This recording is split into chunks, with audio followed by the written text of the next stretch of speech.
Flash. Camera bulbs popped like dry twigs in a campfire. The ballroom smelled of starch and citrus polish, a bright, official scent that clung to metals and lies alike. My dress blues fit like a promise I'd made to myself years ago. The flag behind the podium barely stirred in the air conditioning. I felt my father's laugh before I heard it. A little hitch in the table, a shake transmitted through linen and legs. Nice uniform, at least, he said. 4 words, precise as a cut. The cousins snickered. A fork chimed against a water glass and set my nerves ringing. The porchlight memory from childhood flashed, the way that single bulb could make our whole farmhouse look brave.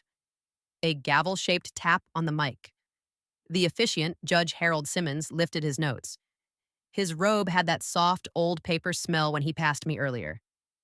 Now the robe hung still as a curtain before a verdict.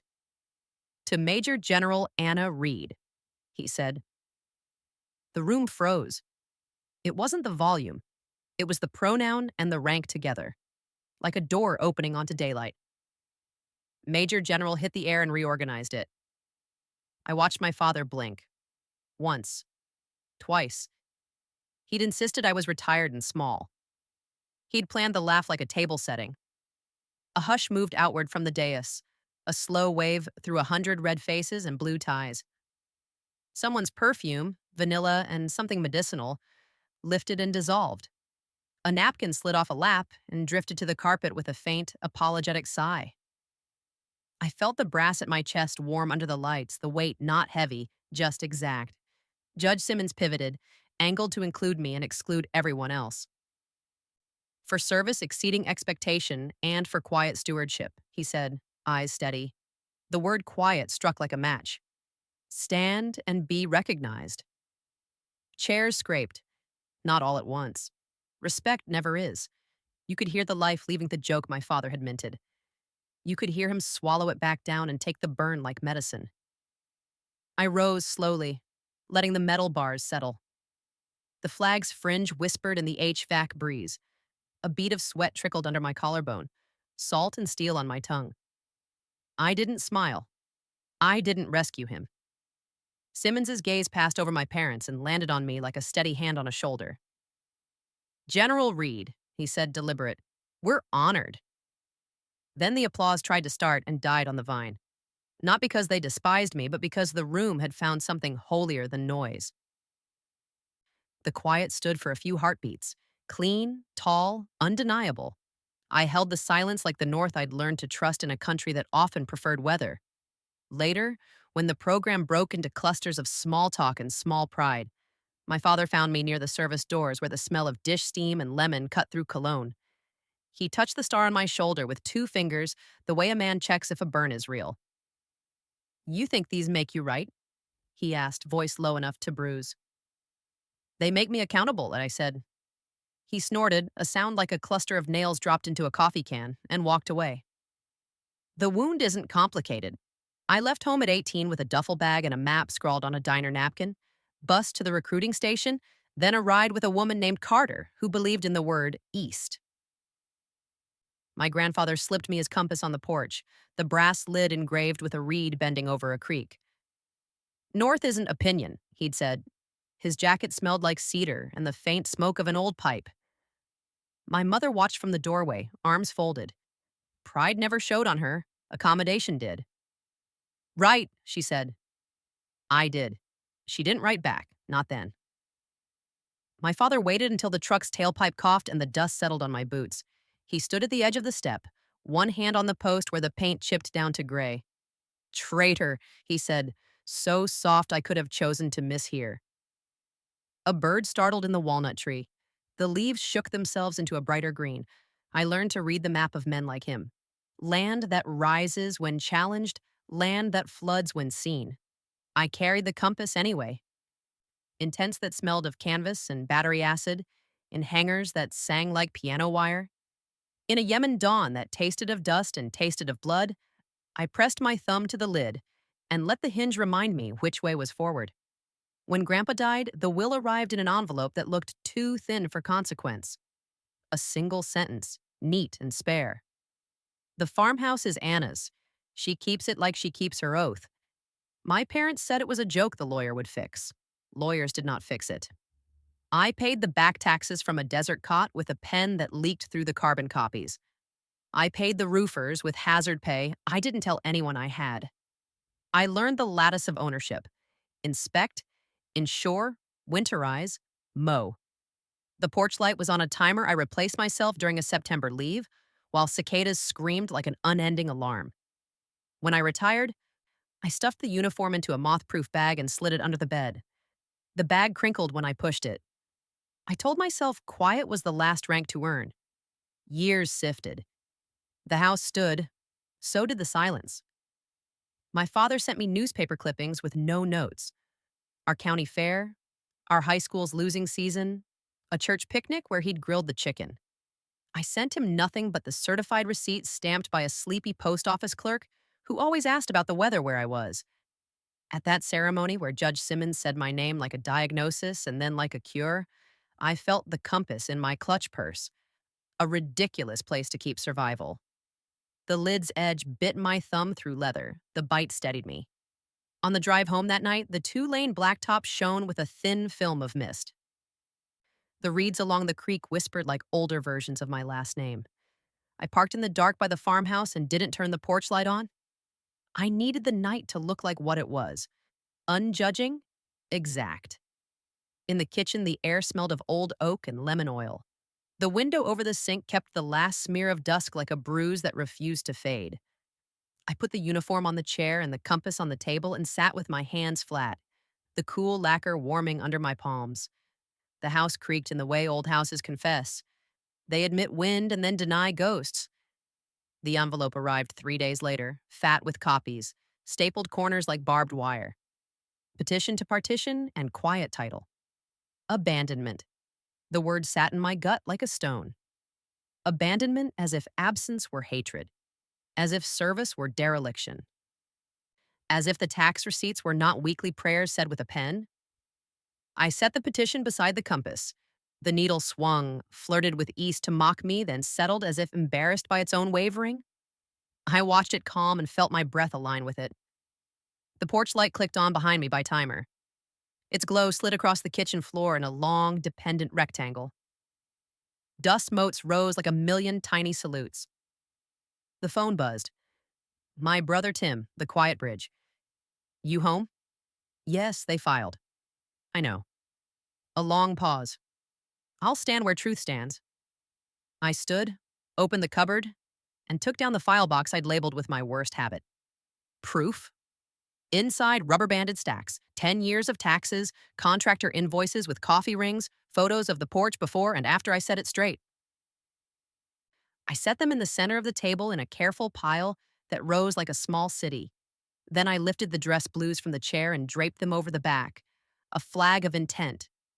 In the window, my reflection and the flag outside met and made a third thing: me held between. The kitchen clock ticked, steady as a metronome. The house settled another fraction of an inch into the earth. I placed the compass atop the petition and watched the needle hold north like a stubborn truth that had earned its right to be simple. Morning found the farmhouse blue with cold light. Coffee steamed in a chipped mug that had outlived 3 administrations and 1 storm that took the west gutter. The kitchen smelled like toast and lemon oil, a clean that doesn't lie. I laid the petition flat and weighted it with the compass, lid closed, brass dulled by years of palm sweat. I didn't cry. I sorted. Receipts first: thin onion skin proof that looks flimsy until you stack a decade. County tax stubs with their faint purple stamps. Roof repair, flashing replaced, nails like little prayers. Furnace service, combustion checked, carbon cleared. Termite inspection, negative, but the crawl space still tasted of dust and old wood when I'd crawled in there with a mag light and pride. I clipped each year into a banded bundle. Paper makes a particular sound when it knows it has your back. A dry whisper that says, walk. The porch light shut off on its timer. Day took the room without apology. A breeze pushed through the cracked window and raised a lingering smell of hay from the floorboards, like the house remembering itself younger. I boxed the evidence, labeled the lid: property, tax, main T. The black marker bled a small halo into the cardboard. a crown of ink around the letters. The uniform waited on the chair like a non negotiable. I brushed a thread from the sleeve. My hand steadied. On the mantel, Grandpa's photo, hat canted, eyes amused at something you couldn't see.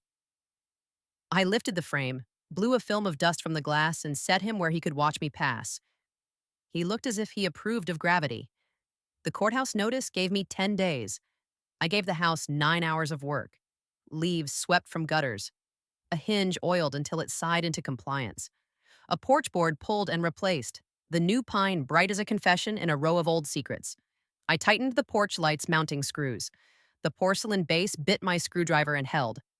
When the bulb clicked back into its socket, the filament quivered, ready, not begging. Inside, I opened the cedar chest and pulled the moth-proof bag into light. The zipper rasped. Wool breathed out an old, clean scent. I held the jacket by the shoulders. It held its shape, as always. People called it a costume once. Costumes pretend, uniforms insist.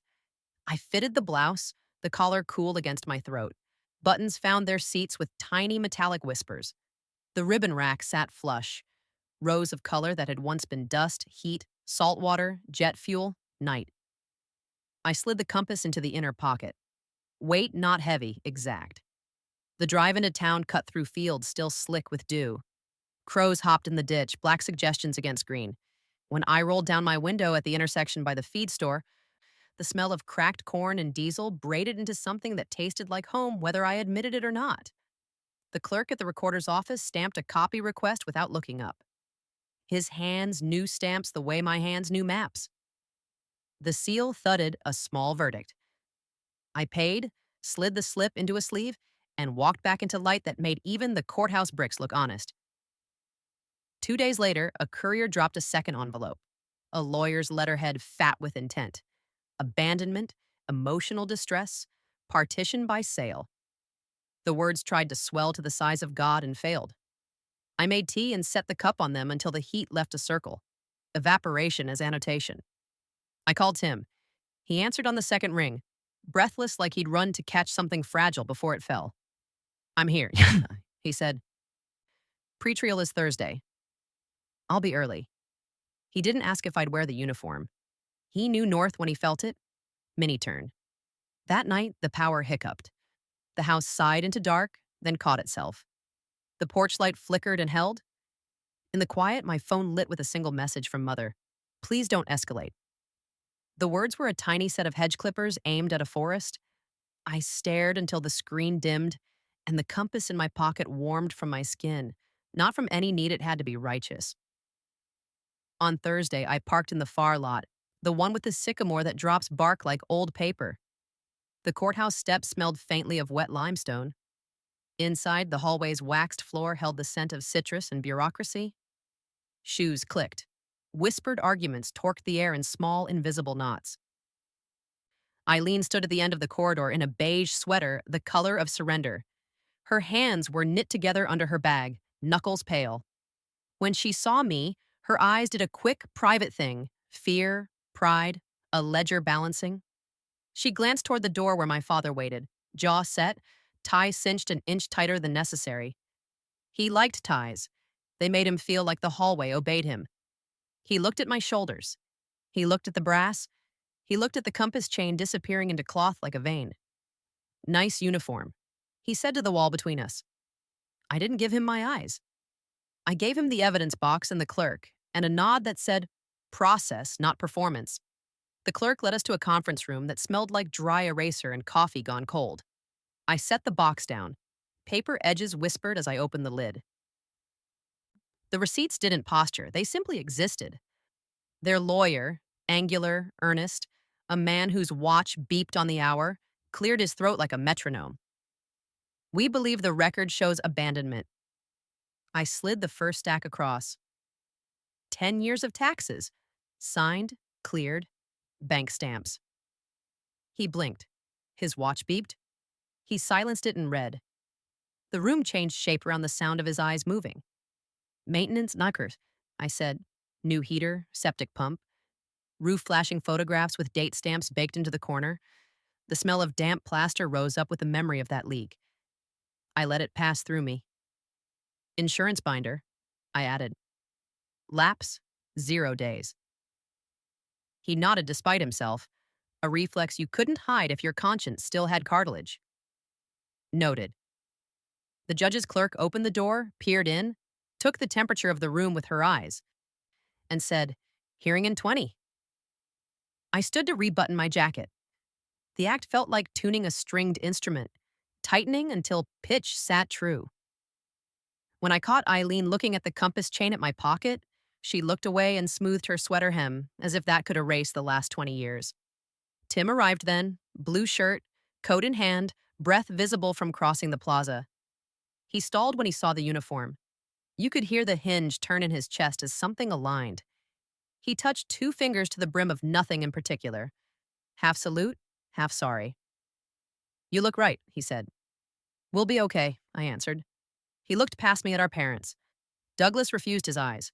Eileen's mouth trembled and then straightened itself into a line that said, "If this is the only bridge, I'll step on the first plank." The bailiff's call rolled down the hall, 3 notes of authority. The courtroom's air had that old wood sweetness, varnish and history and 1,000 tired arguments sealed into panels. I could feel the grain through my shoes when I walked, as if the floor wanted to steady me. We took our places, petitioners to the left, respondent to the right. I stood. The robe moved behind the bench, Judge Simmons, without the ballroom light, with the same eyes. He smelled faintly of paper and rain. He saw the uniform. He did not smile. "Call the matter," he said. The clerk's voice was a bell. Words lined up, marched. I placed my palm on the railing, cool oak under warm skin, and laid the compass atop my file. The needle wobbled once in the magnetism of the room and then held, stubborn and perfect. The petitioner's table rustled. Watch, pen, throat. Their lawyer stood. "Abandonment, Your Honor. You will show me facts," Simmons said, not unkind. He looked to me, then to the box at my feet. "And you will show me receipts." I nodded. The receipts were already breathing. Behind me in the gallery, I felt the country I'd served find a seat inside the room. Flags hung in miniature above the bench, their fringe gold as wheat in July. The air moved once through the vents, cool and moral. When the judge asked the first question, "Who kept the house when no one was watching?" I lifted the top stack and stepped into the center aisle, the wool at my shoulders finding its set, the compass heavy with a history that never asked permission to be true. The courtroom smelled of oak, paper, and the faint metallic sting of polished hinges. Fluorescent light reflected off the flag in the corner, the gold fringe trembling under the air vent. I stood straight, the uniform drawing its own perimeter, authority stitched in cloth, not pride. Judge Simmons adjusted his glasses, eyes flicking between the 2 tables. "We'll begin with testimony regarding property maintenance and residency. Major General Reed, you'll have opportunity to respond in full." He said my rank like it was a title earned and not borrowed, and it changed the air. I caught my father's reflexive wince, his hand tightening around a folded handkerchief he'd never use. My mother kept her eyes on the desk in front of her, fingers pressed together in a silent prayer for no one's victory.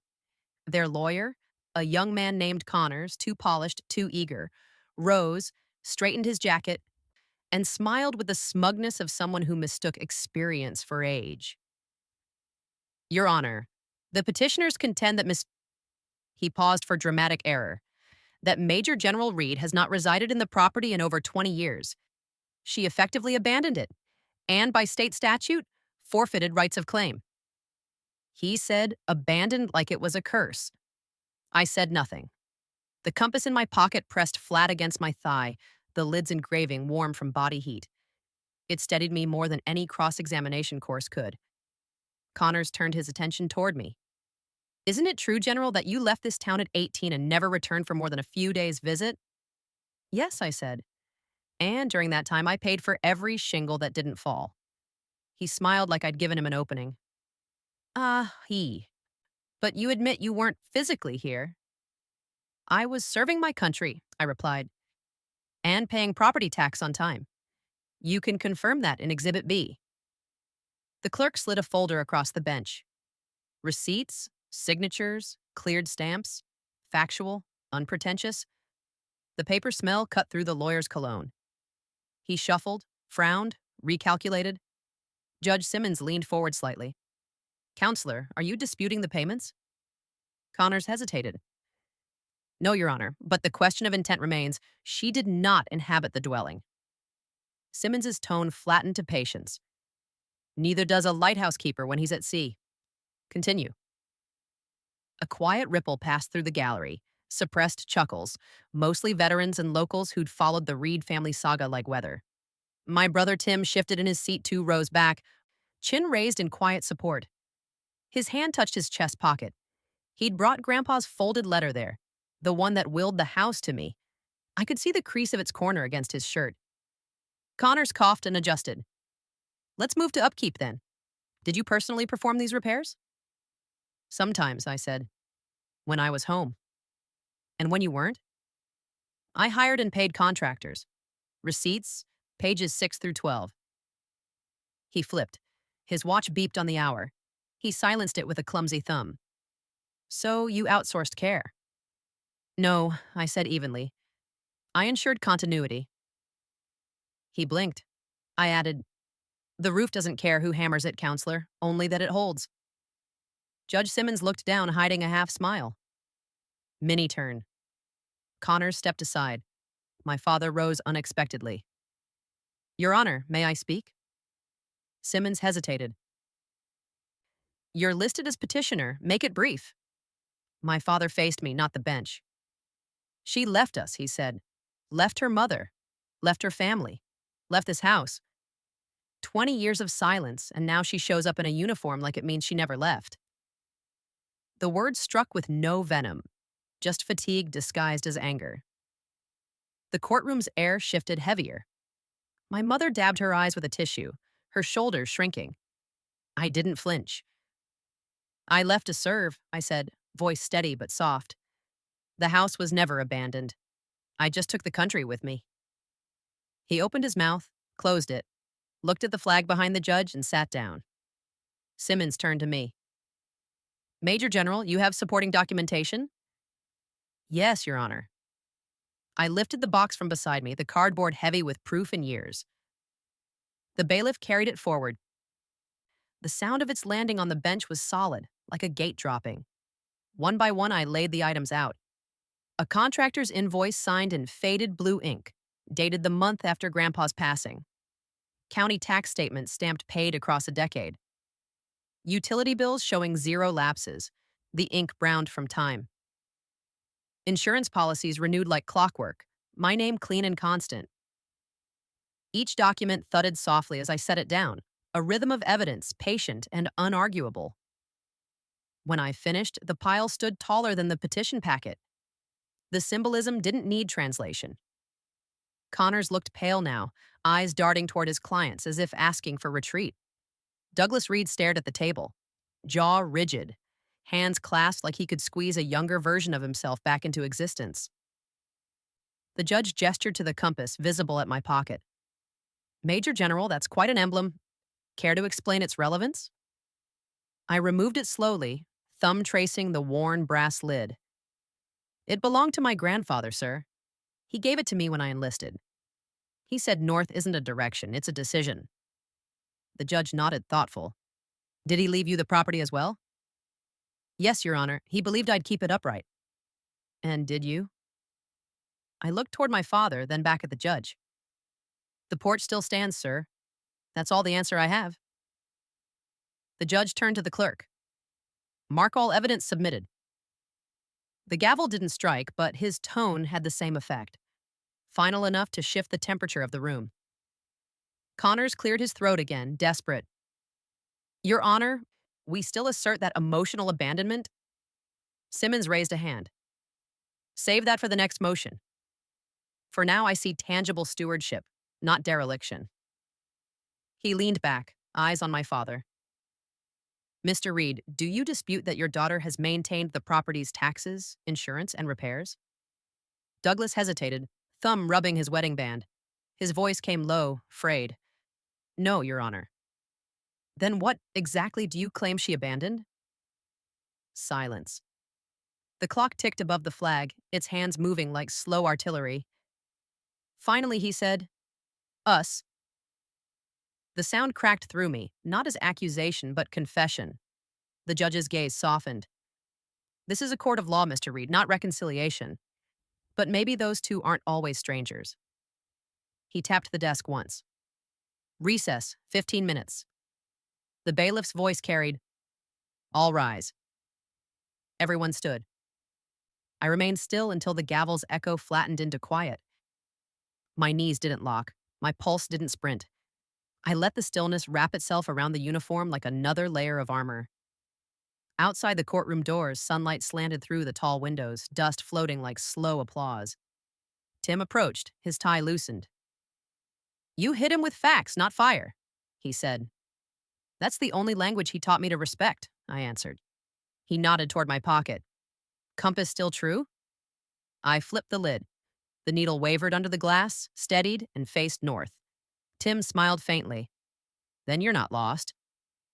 I looked back through the glass pane of the courtroom door where our parents sat in profile, small, hunched, uncertain.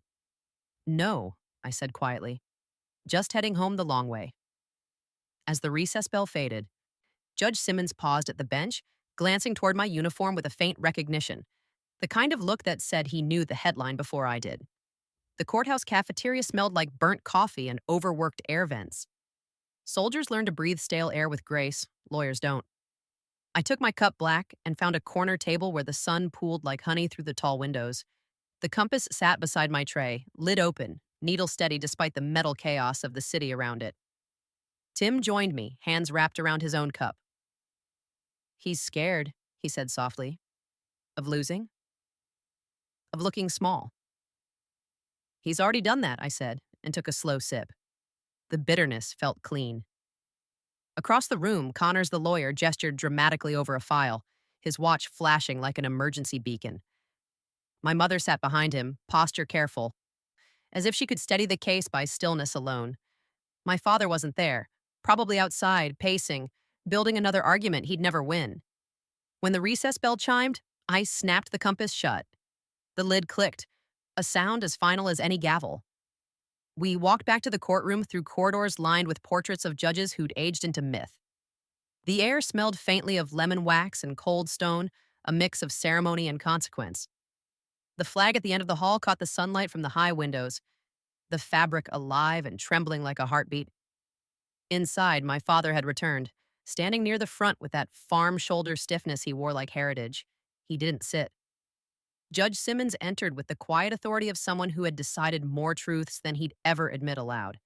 He tapped the gavel once. "Let's proceed."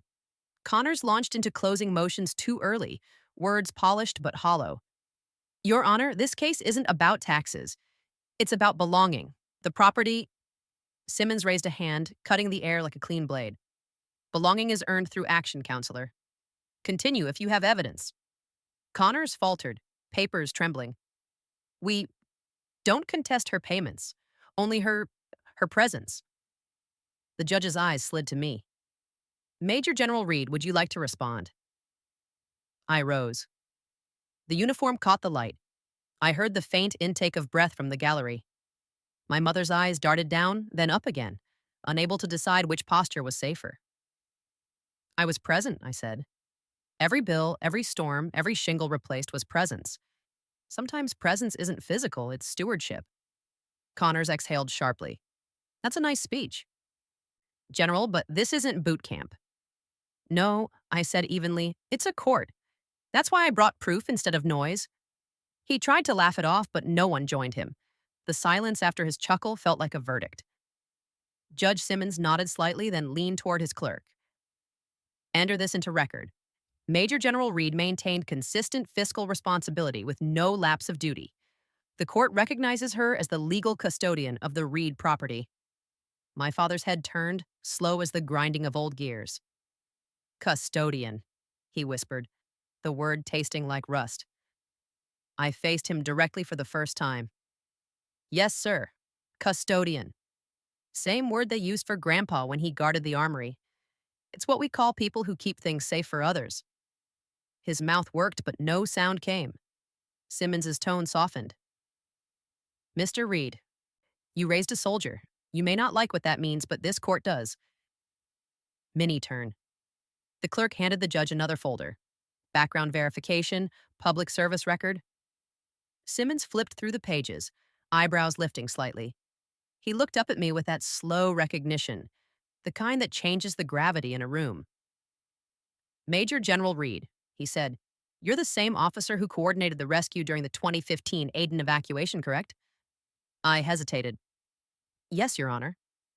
A murmur rippled through the spectators. Connors blinked like he'd misread his script. The judge leaned back, tapping the edge of the paper. I remember that case, he said. A downed convoy, hostile perimeter, no losses under your command. His voice turned measured, almost reverent. It was on the front page of Stars and Stripes. I nodded once. It was a team effort, sir. Simmons smiled faintly. Teamwork usually needs a compass. He meant it literally and not. The room caught it. My father's shoulders sagged. My mother's hand went to her mouth. The judge motioned to the bailiff. Please read into record General Reed's commendations. The bailiff's voice filled the room. Steady, crisp. Bronze Star for Valor. Distinguished Service Medal. Joint Meritorious Unit Award. Army Commendation with Oak Leaf Cluster. Each word landed like a hammer wrapped in silk.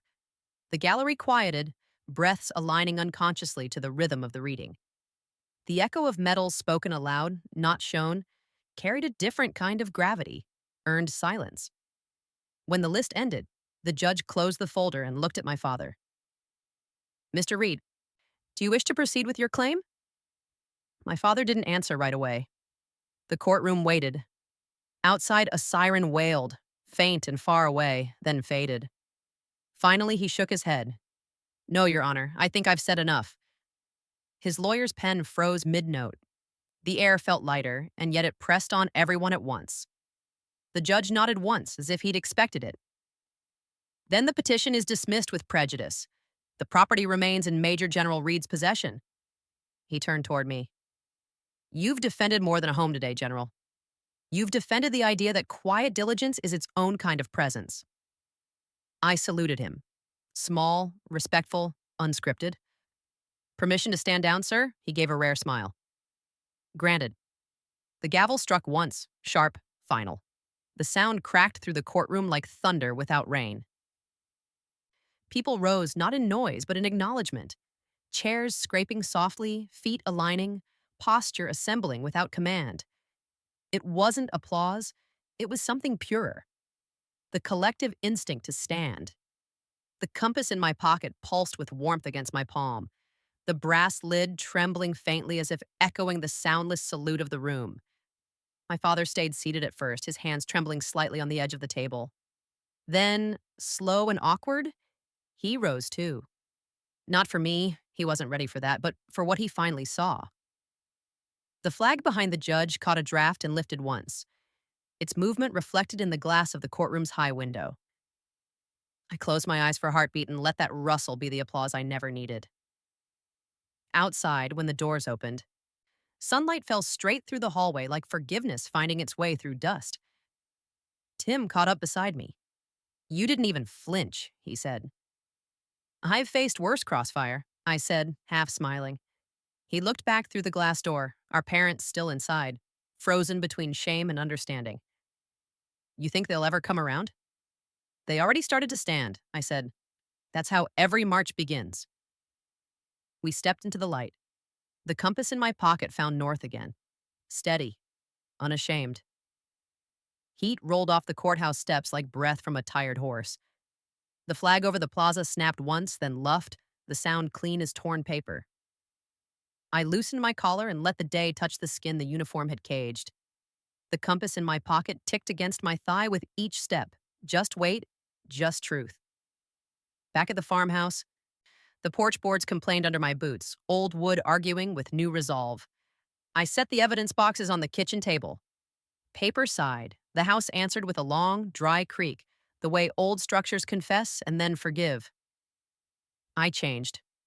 Civilian shirt, sleeves rolled, sawdust in the weave from work I hadn't finished.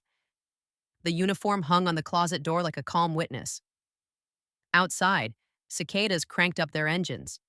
The air smelled like cut grass and gasoline. Work first. I hauled the ladder to the west eave where storm wind liked to pry. Aluminum chimed against the clapboard. Up top, the gutter was packed with maple helicopters and grit. I scooped a decade of seed with a gloved hand. The damp compost cooled my palm. A neighbor's mower droned steady. A jay heckled from the walnut. When I flushed the downspout, muddy water clattered through and spilled into the barrel. Small victory percussion.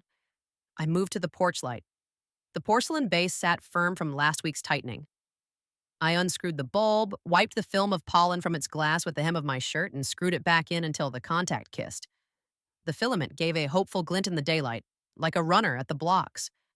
Gravel popped in the drive. A sedan door thunked. My mother's footsteps came cautious on the path, rubber soles whispering on dust. She stopped at the bottom of the steps and looked up like a parishioner late to service. "Can I help?" she asked. Her voice had lost its courtroom tremor. This one had kitchen in it, and Sunday school, and the soft clang of pans. I nodded toward the toolbox. "Hand me the driver." She climbed one step, then another, and passed the handle into my reach. Warm, familiar. I twisted the last screw until the porcelain set. My arms buzzed with the good fatigue of finishing. Another engine. Then a door slam with farm weight. My father. He stood in the yard, hat low, heat wavering over the hood of his truck. He carried a brown paper sack like contraband. We looked at each other across sunlight. The porch boards warmed the soles of my feet through my boots. I could smell oil baked into old wood. He cleared his throat, a rusty hinge. "I brought nails," he said and lifted the sack. "Galvanized, for the south fence." "Good choice," I said.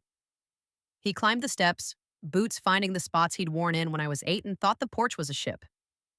He set the bag by the post and rested a palm on the top rail. The rail gave a little. He pressed until it stopped. We worked in parallel. No ceremony, no negotiation. He carried. I set. Mother fetched a brush and worked stain into the balusters.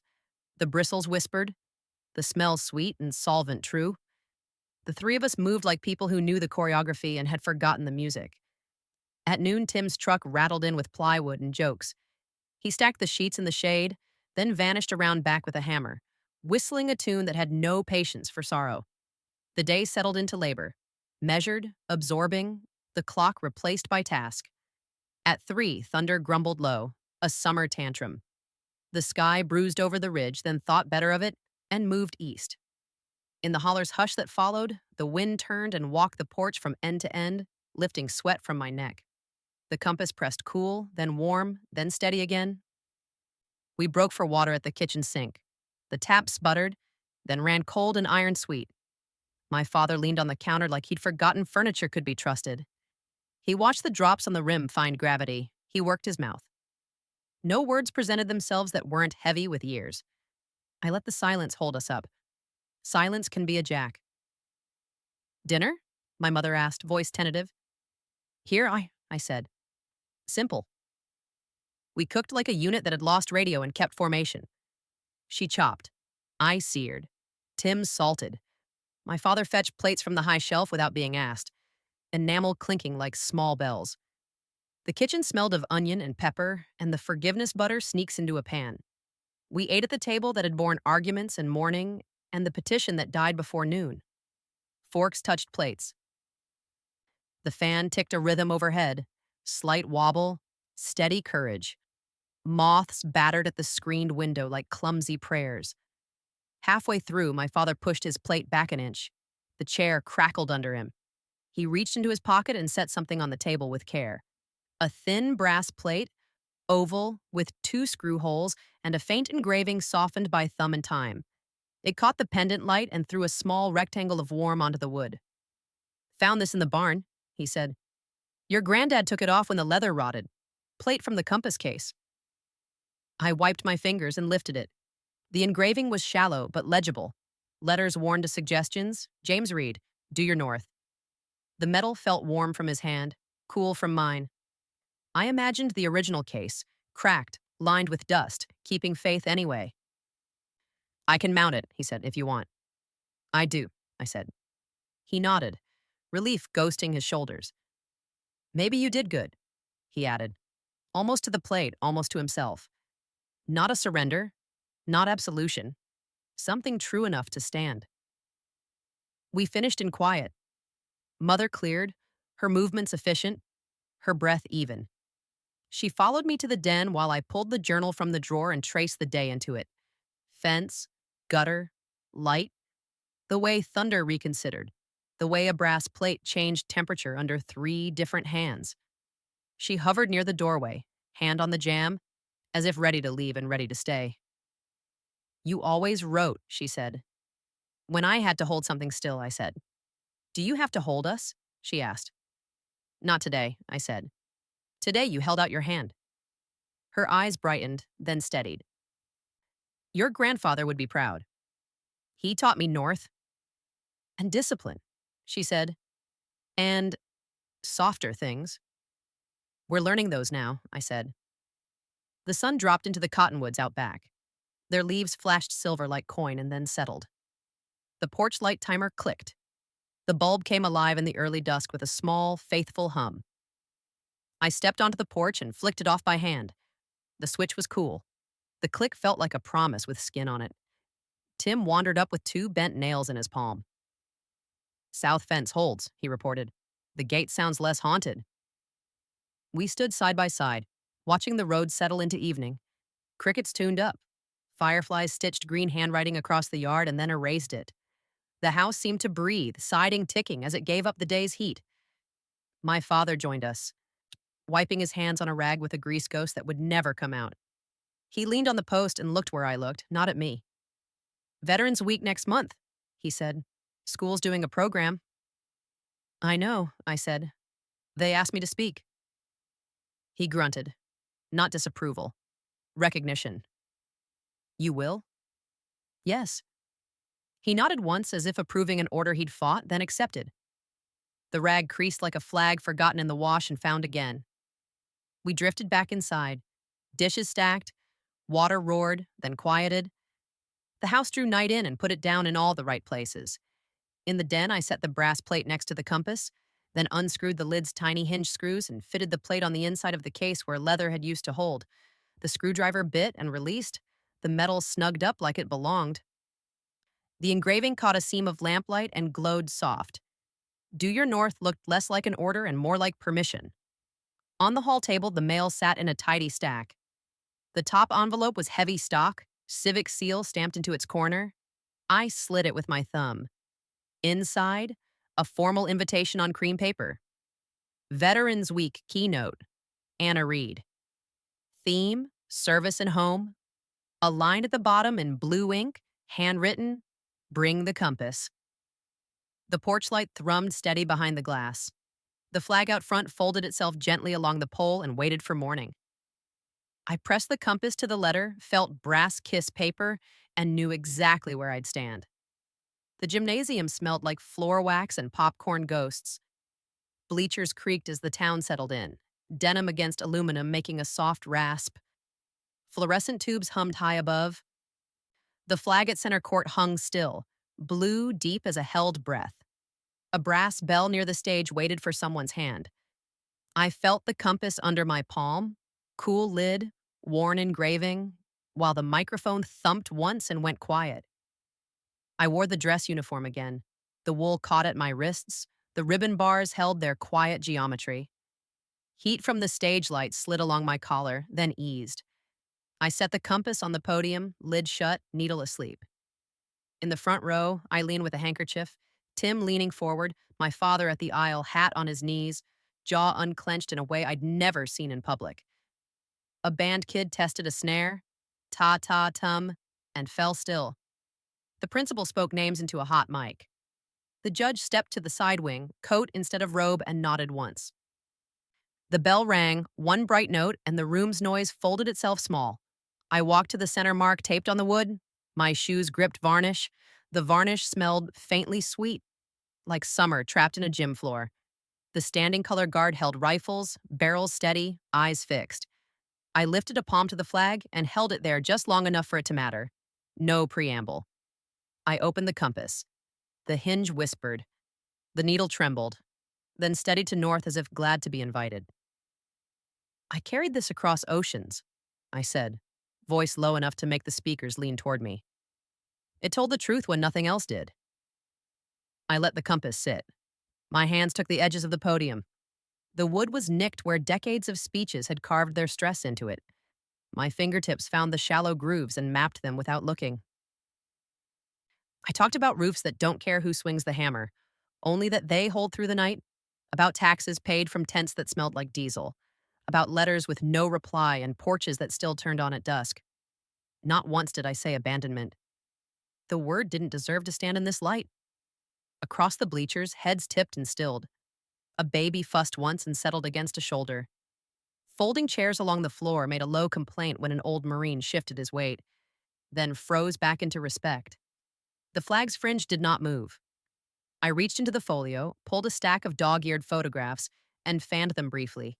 Flashing roofers in winter hats, a new heater, a garden gone back to tomatoes after a drought. Proof as weather. Proof as work. I set them down. Paper cushioned itself on wood. Judge Simmons stepped out just far enough to be seen, then let the stage belong to me. The band kids didn't breathe. The PA system exhaled a faint white hush like the sea far away. I told one story. Only one. Yemen at dawn, tires sunk to their sidewalls, heat not yet brutal, but promising. A convoy trapped by geometry and bad timing. We found a river of people where a road had been, I said. We moved them one by one until the map looked like itself again. No heroics, just movement. Motion as salvation. Near the aisle, my father's hands left his hat and flattened on his thighs. The gesture steadied him. He didn't look away. I closed the folio. The compass stayed open, needle true. I let silence expand enough to be useful. Then I spoke the line I had refused for years because I thought humility meant never admitting what you'd learned. I didn't need them to see, I needed to see myself.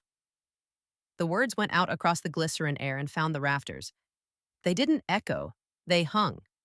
The room shifted, not loud, not showy, just upright. People stood.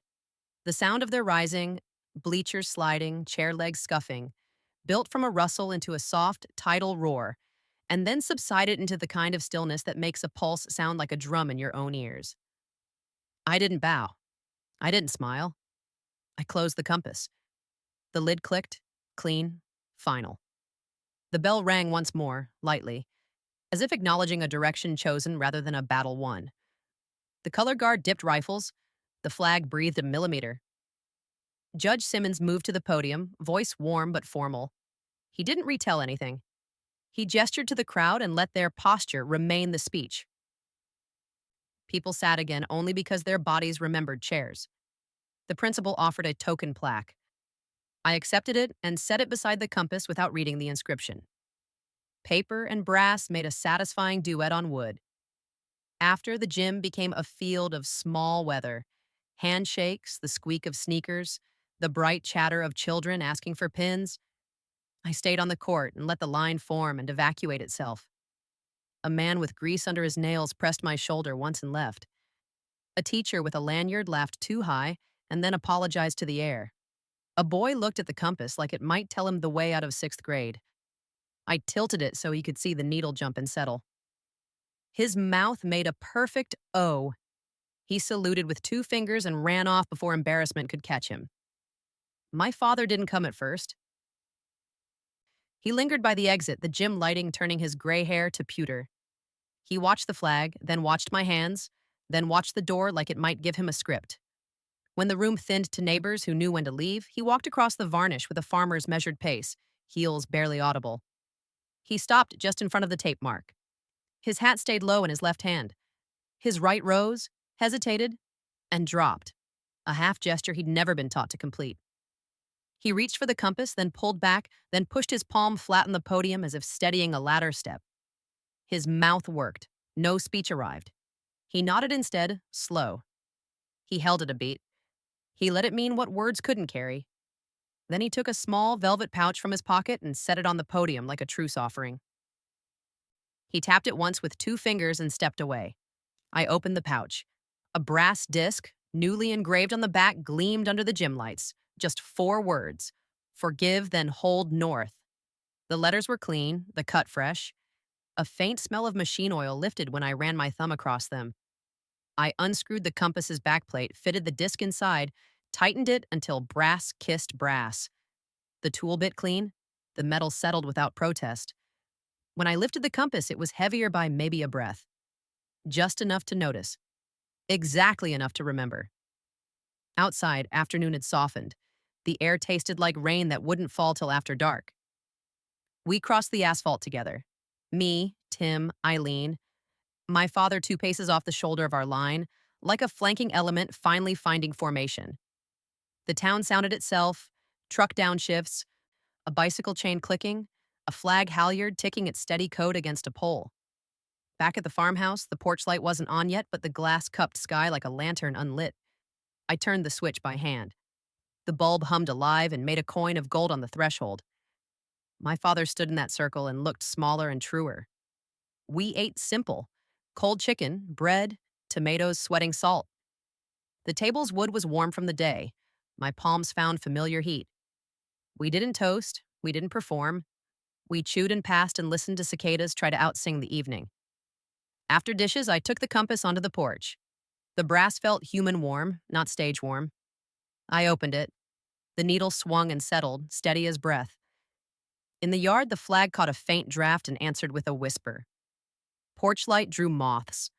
Their wings tatted a soft, frantic lace against the glass, then found their way to calm. Inside, my father's chair creaked. Tim laughed once. Eileen hummed something old and kind. I wrote a single line in the journal, the pen's scratch loud in the quiet. True strength is silent, steady, and forgives. Then I shut the book and set it beside the compass. I stood, hand on the porch post my grandfather had planed, felt the tool marks under paint, and let the weight of the day run down my arm into wood. The house held it. So did I. Rain came late that night, a soft percussion on the porch roof. Each drop hit the tin gutter with the patience of someone telling the same truth in 100 small ways. I left the window cracked to let the smell in: wet soil, crushed leaves, the faint tang of old paint coming alive again. The kind of smell that forgives, without announcement. The compass lay open on the table beside my journal. The new engraving, forgive, then hold north, caught the lamplight. The lid trembled slightly each time the thunder rolled. It was still finding its place inside the house, same as all of us. From the hallway came the murmur of my parents' voices. Not sharp, not cautious, just tired in the way people sound when they're finally out of performance. Words drifted through half-closed doors. We'll stay a few days. That's fine. She'll want the mornings quiet. I smiled. Quiet mornings were my only commandment. At dawn, the rain eased to a mist. Steam rose from the gravel like breath from an invisible army. I brewed coffee. Its smell threaded through the house and found them. My mother appeared first, barefoot, cardigan hanging loose. My father followed, shirt tucked, compass of his own, his posture slightly realigned. We ate on the porch. No ceremony, no prayer. Birds reset the sky. The flag at the edge of the yard stirred once, half-heartedly, like it too was waking into forgiveness. He finished his coffee and set the mug down carefully. You talk at the school again next month? He asked. They asked for a small class talk, I said. 5th graders. He grunted. That's the hardest crowd. They like stories, I said. And I like when they don't know yet how much they'll need courage. He nodded, eyes on the gravel. You'll tell them about the compass? Maybe. A pause, long enough for wind to rewrite the yard. Then he said, tell them your grandfather carved that plate. Took him a week to get it even. He said a compass doesn't work unless it believes you'll listen. That line landed between us like a metal pinned to air. The day grew brighter, then blue. Tim loaded the truck with lumber scraps. My mother watered her petunias along the porch rail. My father went to check the fence but lingered by the mailbox, reading each name. Read, read, read, as though one of them might suddenly be foreign. By noon, the sky had that clean, blank look it gets after a long night of washing. I cleaned the kitchen, packed away the uniform. It went back into the cedar chest, folded crisp, not hidden. This time I left the compass on top of it instead of inside. Later, a knock. The postman stood in the doorway, hat dripping. Mail for Major General Reed, he said, squinting. A half smile on his face like he didn't quite believe the rank belonged here among porch swings and hanging baskets. I took the envelope, thick and official. Department of Defense letterhead embossed on its corner. Inside, an invitation. Washington ceremony, commendation for humanitarian service. I could already smell the starched uniforms, hear the speeches looping through the same polished reverence. I folded the letter back into its envelope and placed it under the compass. I didn't need another hall of applause. I already had the porch. Evening came soft. The flag rustled against the pole in lazy rhythm. Tim's truck disappeared down the road with a friendly honk. My parents lingered one more night, their suitcases obediently lined by the door like small, quiet animals. After dinner, my father stepped out onto the porch again. The porch light haloed him in gold. He stared at the gravel for a long while before speaking. Your grandfather used to say some metals weigh more after they're put away. I believe that, I said. He turned, finally meeting my eyes. I laughed at you that day because I didn't know how else to face what you'd become. You walked out of this house still wearing something of mine I didn't earn back until today. I wanted to tell him it didn't matter, but it did, and we both knew it. So instead I said, you gave me stubbornness. That's all the training I needed. He almost smiled. The porch light caught the faint shine in his eyes. Well, he said, at least it runs in the family. We sat side by side, silence doing what small talk never could.